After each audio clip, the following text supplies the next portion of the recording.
আমি কতদিন আলো বাতাস দেখি না, আল্লাহর দুনিয়া দেখি না, ওরা আমাকে কতদিন আজান শুনতে দেয় না। আমি এই গামছাটাতে যত পরিমাণ চোখের পানি মুছেছি, এই পানি দিয়ে একটা দিঘি করা যাবে। দিঘি চিনেন? দিঘি মানে পুকুর। কথাটা কে বলেছে জানেন?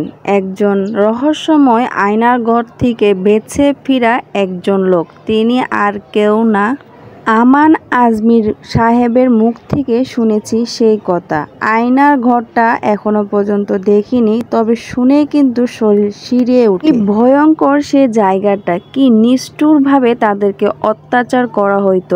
আরেকজন তো বলেছে তাদেরকে নাকি পচা মাছ এবং কি ভাত মাখানো পচা ভাত খেতে দিত। সেগুলো তারা খেতে না পারে রীতিমতন কিন্তু রোজা রাখার চেষ্টা করতো তারা। তারপর যখন ইফতারি করার সময় হয়তো তারা কিন্তু ইফতারিও ভালো মতন পেত না, তাদেরকে কাটা কোটা দিয়ে ভাত দেওয়া হতো। এই কথাগুলো যখন শুনি না, আসলে খুব কষ্ট হয়। আসলে কার জন্য কি এই দেশটা যখন স্বাধীন করেছিল যারা, আজকে তাদেরকে সেই অত্যাচারে ফেলে রাখছে। ভাগ্যিস ছাত্ররা নতুন করে একটা আন্দোলন করছিল, ভাগ্যিস এই দেশটা আবার দ্বিতীয়বারের মতন স্বাধীন হয়েছে, না হলে কিন্তু এই লোকগুলো সেই আয়নাঘরে থাকে। এমন কত পরিবার আছে যে তারা জানেই না তাদের আপনজন প্রিয়জন তারা এখনো বেঁচে আছে। যারা দেখছে প্রিয়জনকে তারা কিন্তু অনেক অনেক খুশি হয়েছে দেখে।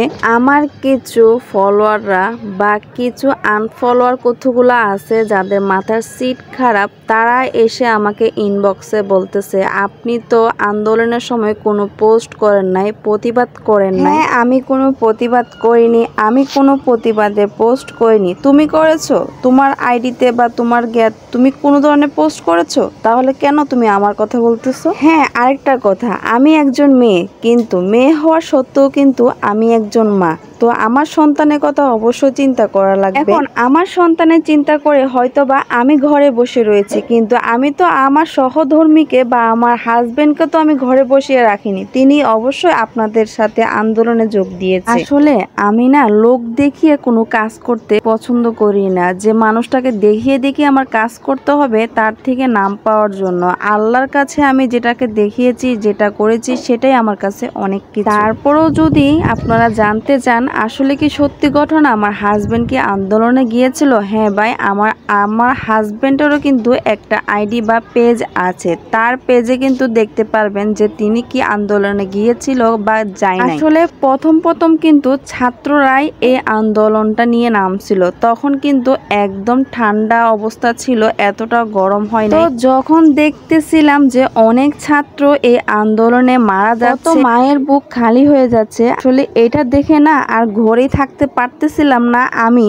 তারপরেও কিন্তু অনেক ঘর থেকে অনেক দোয়া করছি ছাত্রদের জন্য। আজ এত কিছু পেরিয়ে আজকে দ্বিতীয়বারের মতন আমরা কিন্তু দ্বিতীয়বার স্বাধীন।